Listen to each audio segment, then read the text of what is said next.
লঞ্চে করে বিপিএলের ট্রফি বরিশালে যাবে নাকি জাহাজে করে বন্দর নগরীতে? এই প্রশ্নের উত্তরটা তোলা থাক আগামীকালের জন্যে। কিন্তু ফাইনালে ঠিক আগের দিন আমেজে খানিকটা ভাটা। ক্যাপ্টেনরা ট্রফি নিয়ে কোনো ফটো সেশন করেননি। একটা দল ফরচুন বরিশাল অনুশীলন করেছে, যদিও চিটাগাং কিংস ঠিক আগের দিন সন্ধ্যাবেলায় একটা ম্যাচ শেষ করেছে, সে কারণে হয়তো তারা কোনো অনুশীলন রাখেনি ফাইনালে ঠিক আগের দিন। কিন্তু এখন যদি বলি ফাইনালের ঠিক আগের সিনারিওটা কি, এবং আজকের দিনে প্রেস কনফারেন্সে তামিম ইকবাল খান এসেছিলেন, তিনি জানিয়েছেন তিনি শিরোপা জিততে চান এবং ডিফেন্ডিং চ্যাম্পিয়ন ফরচুন বরিশাল আসলে এবারের একাদশ বিপিএলের শিরোপা জয়ের অন্যতম দাবিদার। এর পেছনে মূল কারণটা হচ্ছে দলটির অভিজ্ঞতা। দলে অভিজ্ঞ অনেক ক্রিকেটার রয়েছেন এবং এই অভিজ্ঞতাই আসলে তাদের সাফল্যের মূল চাবিকাঠি। তামিম ইকবাল খানও আসলে সেই কথাটি বলেছেন। কেন আসলে ফরচুন বরিশাল সবচেয়ে বড় দাবিদার, তার মূল কারণ হচ্ছে ইম্প্যাক্টফুল প্লেয়ার্স এবং অভিজ্ঞতা সম্পন্ন প্লেয়ার্সরা। বিদেশি যারা ফরেন রিক্রুটরা এসেছেন তারাও ম্যাক্সিমাম সবাই অভিজ্ঞ। সর্বশেষ ইনক্লুশন যে ফরচুন বরিশালে জেমি নিশাম নিউজিল্যান্ডের খেলোয়াড়, তিনিও বেশ অভিজ্ঞ, তিনি ক্রিকেটটা খেলছেন দীর্ঘদিন ধরে। এবং আগামীকালকের ফাইনালে ফরচুন বরিশাল যে চারজন ফরেন ক্রিকেটার নিয়ে নামবে তাদের মধ্যে একজন নিঃসন্দেহে জিমি নিশাম, কেননা ফাইনালে ঠিক আগের মুহূর্তেই তাকে উড়িয়ে আনা হয়েছে। যদিও তিনি 2 দিন সময় পেয়েছেন, রেস্ট নিয়েছেন, অনুশীলন করেছেন দলের সাথে জেলাপ হওয়ার ব্যাপারটা এবং পরিপূর্ণ বিশ্রাম পাওয়ার ব্যাপারটা অন্তত পেয়েছেন জিমি নিশাম। তারা অন্তত ফাইনালে খেলতে খুব একটা সমস্যা হওয়ার কথা নয়। পারফর্ম হয়তো তিনি করতে পারবেন কি পারবেন না সেটা হয়তো সময়ই বলে দেবে, তবে যথেষ্ট সময় নিজেকে প্রস্তুত করার তিনি পেয়েছেন। অন্যদিকে যদি জিমি নিশাম বরিশালের একাদশে আসেন, তাহলে প্রথম কোয়ালিফায়ার থেকে বরিশালের একাদশের থেকে বাদ পড়তে পারেন মোহাম্মদ আলী। যদিও তিনি প্রথম কোয়ালিফায়ারে বরিশালের জয়ের জন্যে সবচেয়ে বড় অবদানটাই হয়তো রেখেছেন, 5টি উইকেট নিয়েছেন প্রতিপক্ষের। এমন একটা বোলারকে একাদশ থেকে বাইরে পাঠিয়ে দেওয়াটা ফরচুন বরিশালের জন্য খানিকটা কঠিন একটা কাজ বটে। তবুও আসলে যখন দলে অভিজ্ঞ ক্রিকেটারদের আধিক্য বেশি থাকবে এবং পারফর্মারদের আধিক্য বেশি থাকবে, যারা ফাইনাল বড় ম্যাচ খেলার অভিজ্ঞতা যাদের সবচেয়ে বেশি রয়েছে, তাদেরকে প্রাধান্য দেওয়াটা স্বাভাবিক বটে। সেদিক থেকে মোহাম্মদ নবীকেও একাদশে দেখা যেতে পারে এবং কাইল ম্যায়ার্স, গেলবার ফরচুন বরিশাল যখন চ্যাম্পিয়ন হয় কুমিল্লা ভিক্টোরিয়ান্সকে হারিয়ে, সেই দলের অন্যতম সদস্য ছিলেন কাইল ম্যায়ার্স। তিনি মাঝখানে বিপিএলের শুরুতে ফরচুন বরিশালে খেলে গেছেন, মাঝখানে তিনি আইএল টি20 খেলতে গিয়েছিলেন, আবার তিনি ফিরে এসেছেন এবং তাকে ফাইনালের দিন অবশ্যই হয়তো ফরচুন বরিশালের একাদশে দেখা যেতে পারে। এখন ডাভিড মালানকে নিশ্চয়ই ফরচুন বরিশাল একাদশে বাইরে রাখতে চাইবে না। তিনি যখন থেকে বিপিএলে এসেছেন, ফরচুন বরিশালে হয়ে খেলা শুরু করেছেন, তখন থেকে পারফর্ম করছেন, ফরচুন বরিশালকে দারুণ শুরু এনে দিচ্ছেন এবং তার ব্যাটিং পারফরমেন্সের উপর ভর করে ফরচুন বরিশাল বেশ কিছু ম্যাচও জিতেছে। অতএব এই 4জন ফরেন ক্রিকেটার নিঃসন্দেহে থাকছেন ফরচুন বরিশালের একাদশে। এখন ফরচুন বরিশালের একাদশে ফরেন ক্রিকেটাররা থাকছেন, তাদের বেসিসেই আসলে ফাইনাল ম্যাচটা জেতা সম্ভব নয়।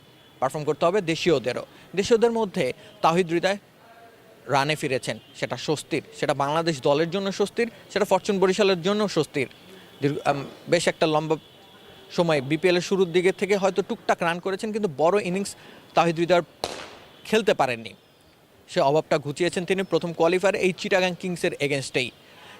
প্রায় 80+ একটা ইনিংস তিনি খেলেছেন। অন্যদিকে মাহমুদুল্লাহ রিয়াদ রয়েছেন, তামিম ইকবালও গুড টাচেই রয়েছেন, নিয়মিত রান পাচ্ছেন। অন্যদিকে বোলিং আক্রমণে এবাদত হোসেন, তিনি আসলে আসার পর থেকেই পারফর্ম করছেন এবং যেহেতু মিরপুরের উইকেট খুবই সম্ভবত এবং সে সম্ভাবনাটাই বেশি যে স্পিনার খেলানোর সম্ভাবনাটা সবচেয়ে বেশি। ফরচুন বরিশাল হয়তো স্পিন অ্যাটাকটা সমৃদ্ধ রাখারই চেষ্টা করবে। সেদিক থেকে তানভীর ইসলাম, তার পরিবর্তে হয়তো তাইজুল ইসলামকেও দেখা যেতে পারে, এমন একটা সম্ভাবনা রয়েছে। তবে সেটা শেষ পর্যন্ত হয় কিনা সময় বলে দেবে। কিন্তু ফরচুন বরিশাল অভিজ্ঞ দল হতে পারে, অভিজ্ঞতার বিচারে তারা এগিয়ে থাকতে পারে এবং শিরোপার অন্যতম দাবিদার হতে পারে। চিটাগাং কিংস কোনো মতে আসলে ছেড়ে দিতে চাইবে না ফাইনালের দিন। তারা প্রথম কোয়ালিফায়ারে হেরেছিল, দ্বিতীয় কোয়ালিফায়ারে একটা রোমাঞ্চকর জয় তুলে নিয়েছে, শেষ মুহূর্তে নাটকীয় একটা জয়। আলিস আল ইসলাম ইনজুরি নিয়ে তিনি মাঠ থেকে উঠে গেলেন, ফিরে এসে তিনি শেষ বলে 4 রান প্রয়োজন ছিল, সে বাউন্ডারিটা হাঁকিয়ে দলকে জয় এনে দিলেন। এমন একটা ম্যাচ জেতার পরে স্বাভাবিকভাবেই গোটা দল আসলে অনেক বেশি উজ্জীবিত। অন্যদিকে চিটাগাং কিংস খুব বেশি পরিবর্তন কিন্তু এবারের বিপিএলে করেনি, তাদের বোলিং ডিপার্টমেন্টও দারুণ পারফর্ম করছে। বিনুদা ফার্নান্দো তিনি অ্যাড হওয়ার পর থেকে তিনিও পারফর্ম করছেন। অন্যদিকে খালেদ আহমেদ এবারের বিপিএলে সম্ভবত অন্যতম ইম্প্যাক্টফুল প্লেয়ারদের একজন। তিনি প্রায় 20টি উইকেট রয়েছে তার পকেটে, রানও খুব অল্প খরচ করেছেন, এমন একজন বোলার তাদের বোলিং অ্যাটাকে রয়েছে। শরীফুল ইসলামের মতো অভিজ্ঞ ক্রিকেটার রয়েছেন, যদিও শরীফুলের একটা ব্যাট প্যাচ যাচ্ছে, তিনি একটা ইনজুরি কাটিয়ে উঠেছেন, সেখান থেকে ফুল রিদম ফেরা এখনও তার হয়ে ওঠেনি, তবুও মোটামুটি বেশ সলিড একটা বোলিং অ্যাটাক রয়েছে। অন্যদিকে বিদেশি খেলোয়াড়দের মধ্যে হয়তো হায়দার আলীকে তারা দ্বিতীয় কোয়ালিফায়ারে খেলাতে পারেনি চিটাগাং কিংস। ফাইনালে হয়তো হায়দার আলীকে পাওয়া যাবে না, সেদিক থেকে হয়তো হুসেইন তালাত, যিনি কিনা সেকেন্ড কোয়ালিফায়ারে প্রায় 40 অড একটা রান করেছেন, খুব দ্রুততার সাথে সে রানটি করেছিলেন, তিনি হতে পারেন চিটাগাং কিংসের অন্যতম একজন পারফর্মার। এছাড়া খাজান আফে ইতোমধ্যেই 2টো 50 তার রয়েছে এবারের বিপিএলে, তাকে হয়তো ওপেনিং পজিশনে দেখা যেতে পারে। কিন্তু যেই সমস্যাটা চিটাগাং কিংসের হতে পারে সেটা হচ্ছে তাদের ব্যাটিং লাইন আপটা খুব বেশি লম্বা নয়, তাদের ব্যাটিং ডেপথ খুব বেশি নয়। যদিও আলিস আল ইসলাম দাবি করছেন তিনি বেশ কিছুদিন ধরেই চেষ্টায় আছেন একজন ব্যাটার হওয়ার, যে কিনা শেষের দিকে কিছু রান যুক্ত করে দেবে দলকে, তবুও আসলে স্বীকৃত ব্যাটার হিসেবে তিনি এখনও নিজেকে সেভাবে প্রমাণ করতে পারেননি। যদিও একটা ম্যাচ জিতিয়েছেন, রোমাঞ্চকর একটা ম্যাচ জিতিয়েছেন, শ্বাসরুদ্ধকর একটা ম্যাচ জিতিয়েছেন, তবুও আসলে আলিস আল ইসলামকে একজন প্রপার ব্যাটার হিসেবে কাউন্ট করা যায় না। তবুও শেষের দিকে হয়তো যদি প্রয়োজন পড়ে তিনি হয়তো স্লক করতে পারবেন, শরীফুল ইসলাম স্লক করার অ্যাবিলিটি রাখেন। সেই জায়গাটা হয়তো যদি প্রথম দিকের ব্যাটাররা ঠিকঠাক ব্যাটিংটা করে দিতে পারেন, শেষের দিকে লেজের দিকের ব্যাটার যারা রয়েছেন শরীফুল, আলিস, তারা হয়তো ওই ক্লিনিক্যাল ফিনিশ যেটা বা রোমাঞ্চকর বা যদি বলা যায় স্নায়ু চাপের কোনো একটা ফিনিশিং যদি প্রয়োজন হয়, শেষ ওভারে যদি খুব বড় একটা টার্গেটের প্রয়োজন হয়, সেই টার্গেটটা হয়তো অ্যাচিভ করার চেষ্টা করতে পারেন। কিন্তু চিটাগাংকে একেবারেই ফেলে দেওয়া যাবে না, কারণ প্রতিটা এবারের টুর্নামেন্টে তারা বেশ আপস অ্যান্ড ডাউনসের মধ্যে দিয়ে গেছে, তাদেরকে ঘিরে বিতর্ক রয়েছে, বিতর্ক ছাপিয়ে তারা পারফর্ম করেছে। মোহাম্মদ মিথুন, যার এগেনস্টে একটা অ্যালিগেশন ছিল তিনি নাকি ফিক্সিংয়ের সাথে জড়িত, যদিও সেটা প্রমাণিত নয়, এবং সেই অ্যালিগেশনের প্রপার কোনো প্রমাণাদি নেই, তবুও সেটা নিশ্চয়ই তাকে একটু হলেও